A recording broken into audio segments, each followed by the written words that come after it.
Hi there and welcome to the latest edition of ReFLEXions. I'm Danny Flexen, this is SecondsOut. We're here every Monday at 4:30 PM with a roundup of the action that's taken place on the weekend just gone. We'll start off with two big World Boxing Super Series semi-finals that took place in Louisiana on Saturday night. Hometown hero Regis Prograis advanced to the super lightweight final and won his first major world title, WBA belt, after dominating Kirill Relik and finishing matters in the 6th round. He was incredibly impressive. He may now start favourite in the final against either Josh Taylor or Ivan Berenchik, who clashed for Berenchik's IBF title in the next couple of weeks in Glasgow. Taylor with home advantage in that one. We favour him to go through, but it'll be an interesting final. It's the final everyone wanted when the tournament was first announced between Prograis and Taylor. Conversely, Nonito Donaire is going to be in the final of the bantamweight competition, which is something very few people predicted. He was fighting at featherweight before the tournament started, dropped back down to bantam. First got his chance due to Ryan Burnett suffering an injury early in their fight and got the stoppage win there. And then in the semi-final, he was due to face Zolani Tete, a fight in which he would have started a big underdog. Tete dropped out injured, so another injury helping Donaire along, although I'm sure he wouldn't have wanted it that way. And he knocked out late replacement American Stephen Young. Quite a close fight early on, but big left hook finish from Donaire, something he's renowned for. Clearly still carries a pop down at bantamweight. So he advances to the final in that tournament.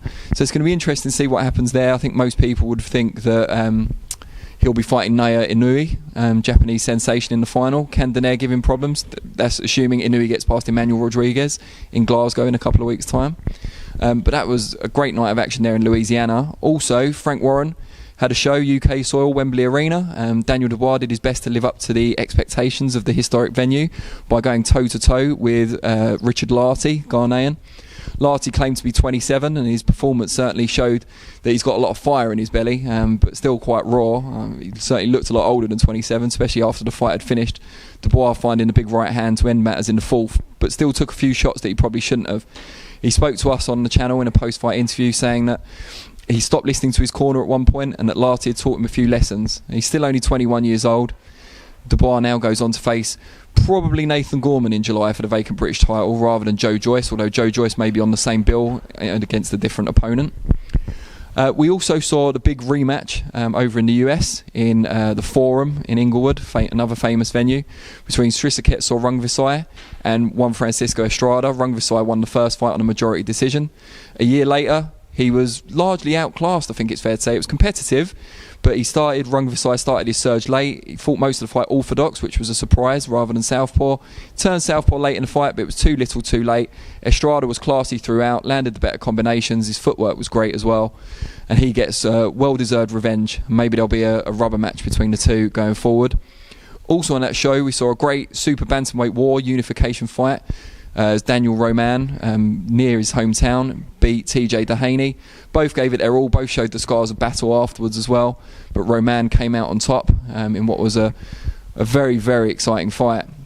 Unfortunately, on the opposite end of the spectrum, Robert Easter Jr. in his first fight since losing to Mikey Garcia, and Rances Barthelemy fought to a really, really tedious draw. If you haven't seen it, don't bother. Really not a great fight to watch. The punch counts were so low. I think someone put on Twitter that it was more like golf scores because they were such low output in that fight. So that was a kind of disappointing element of what was an otherwise thrilling weekend of boxing. We want to engage with you, so obviously let us know below in the comment section what you thought. What was the performance of the weekend for you and why? We want to know. We'll be back next week, Monday 4:30, for the next round of ReFLEXions, and we'll also have some flex expectations for you on Thursday at 4:30, looking ahead to next weekend. Thanks very much.